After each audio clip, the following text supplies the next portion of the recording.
Muy buenos días, ¿cómo estás? Qué lindo saber que volvemos a encontrarnos para abrir la palabra de nuestro Dios Creador.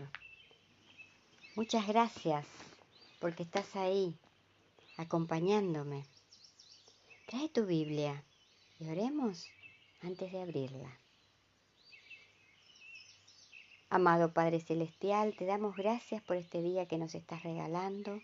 Te damos gracias por tu amor, por tu cuidado, por tu paciencia.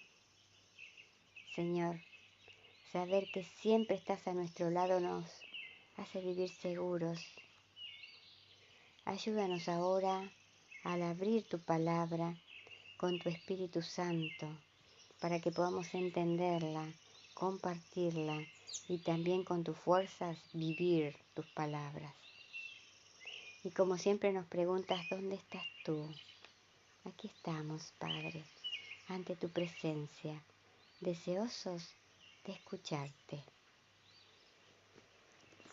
Te pedimos también, Señor, que aquellas personas que están pasando necesidades, todos pasamos algo, tristezas, angustias, soledades, cualquier tipo de problema. Padre, tú eres un Dios de lo imposible. Atiende cada oración y responde, porque sabemos que lo que decidas para cada uno de nosotros siempre va a ser lo mejor. En el nombre de Jesús pedimos todo y te agradecemos.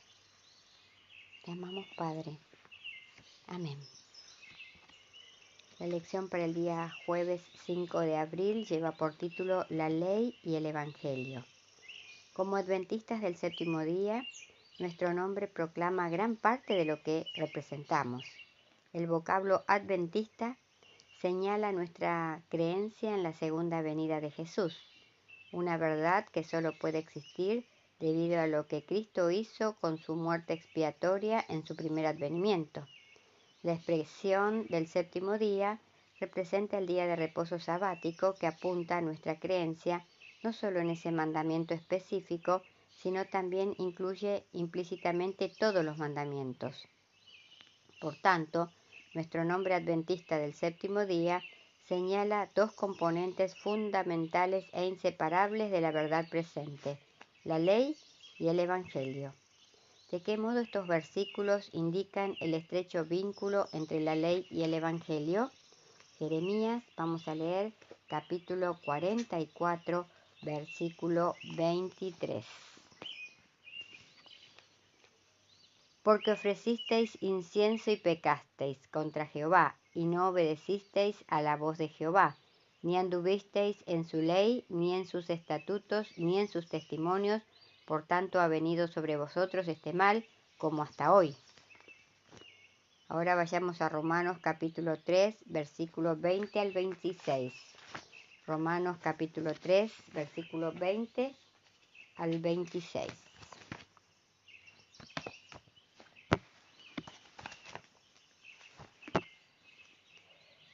Ya que por las obras de la ley ningún ser humano será justificado de delante de él, porque por medio de la ley es el conocimiento del pecado.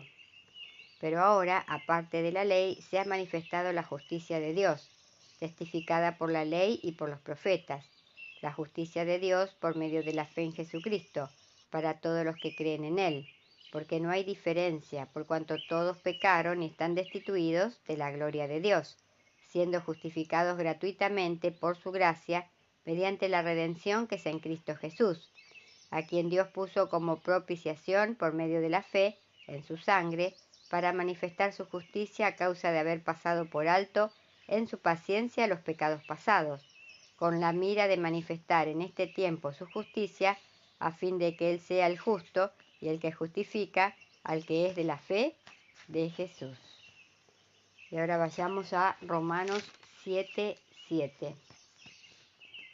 ¿Qué diremos pues? ¿La ley es pecado? En ninguna manera.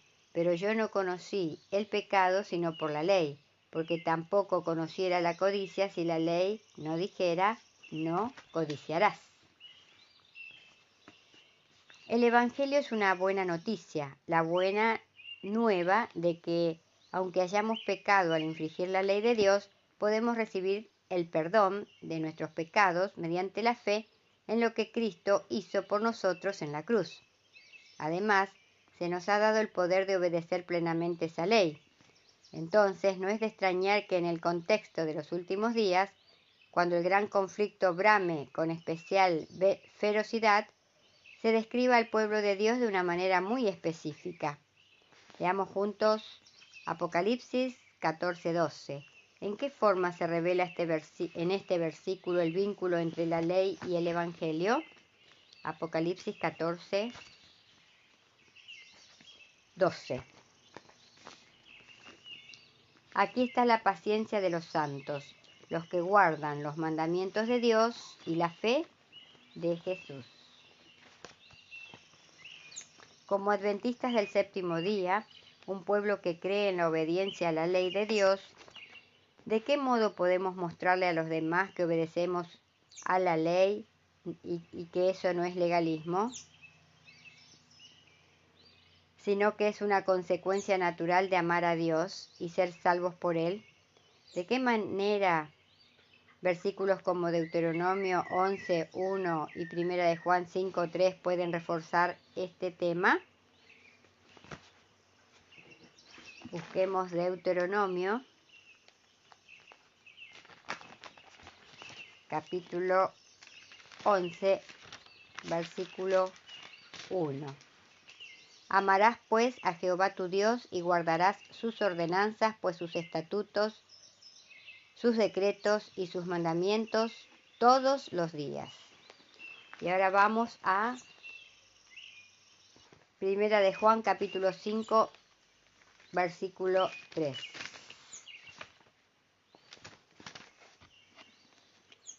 Pues este es el amor de Dios, que guardaremos sus mandamientos, y sus mandamientos no son gravosos. Ahora pasamos a la meditación de hoy, que lleva por título Hacer lo que nuestro Dios nos pide. ¿Quién es, pues, el siervo fiel y prudente al cual puso su Señor sobre su casa para que le dé el alimento a tiempo? Mateo 24:45. Supongamos que estuviéramos seguros de que Jesús vendrá dentro de una semana. ¿Qué harías? ¿Cómo utilizarías esta semana? ¿Qué cosas evitarías? La forma como respondes a estas preguntas indicará cómo entiendes lo que Jesús quiso decir con la palabra velad. En Mateo 24:3 leemos que los discípulos preguntaron a Jesús: ¿cuándo sucederá esto? ¿Y cuáles serán las señales de tu venida y del fin del mundo? Es comprensible y natural que los discípulos preguntaran acerca del tiempo y del cuándo, pero Jesús estaba más interesado en responder a las preguntas ¿quién y cómo? ¿Cómo mostramos que estamos preparados para su regreso? ¿Qué significa mantenerse velando? Para algunos, velar significa estar pendiente y estudiar cuidadosamente los acontecimientos del tiempo del fin. Para otros, velar significa confesión. Velar adecuadamente significa hacer confesión de nuestros pecados. Significa tener al día nuestras cuentas con el Señor. Otros piensan que la palabra velar significa perfección. Hay que llegar a ser perfectos, dicen, sin pecado, piensan. Según este grupo de personas, solo cuando una mayoría de adventistas reproduzca el carácter de Cristo en sus vidas, Él vendrá por segunda vez. En la parábola del siervo fiel y prudente, registrada en Mateo 24, del 45 al 51, el Señor salió de viaje. Al salir dejó a su siervo en una posición de confianza. El punto relevante en la historia es que el Señor regresará. Nadie dice cuándo ni cómo, sencillamente dice que regresará. La otra implicación es que la conducta del siervo durante el tiempo de ausencia de su Señor determinará si está listo para encontrarse con Él en el momento de su regreso. ¿Qué hacemos mientras esperamos el regreso de Jesús? ¿Hacemos con fidelidad lo que nos pide que hagamos? ¿Cuán fieles somos en el cumplimiento de la tarea que nos ha ordenado que hagamos? Prepararnos y preparamos y servimos el alimento espiritual a su debido tiempo. Que en este nuevo día que tenemos por delante, que podamos pensar que como maestros, como padres, como empleados, en el lugar que estamos, en donde nos movemos, ¿estamos cumpliendo la tarea que nuestro Señor nos encomendó? Velar significa hacer lo que el Señor ordenó con fidelidad, por amor. Velar significa preocuparnos por la tarea que Él nos asignó. Nuestro Dios vivo, nuestro Dios creador, nuestro Dios todopoderoso está interesado en una persona que es fiel en el cumplimiento de sus deberes por amor a Él. Que esta sea nuestra oración hoy. Amado Padre Celestial, mi Dios vivo, seré constante en mi tarea, en lo que me encomendaste, aunque no sepa cuándo vendrás. Dame amor para las personas que me rodean, con las que la vida me pone por delante, para que pueda pasarles este precioso mensaje de vida eterna.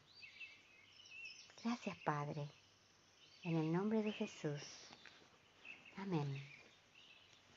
Y recordemos hoy también, si nuestras palabras no ayudan, no confortan, no hacen bien o no alegran, que nuestro Dios Todopoderoso nos libre de pronunciarlas. Nos vemos mañana, si Dios quiere.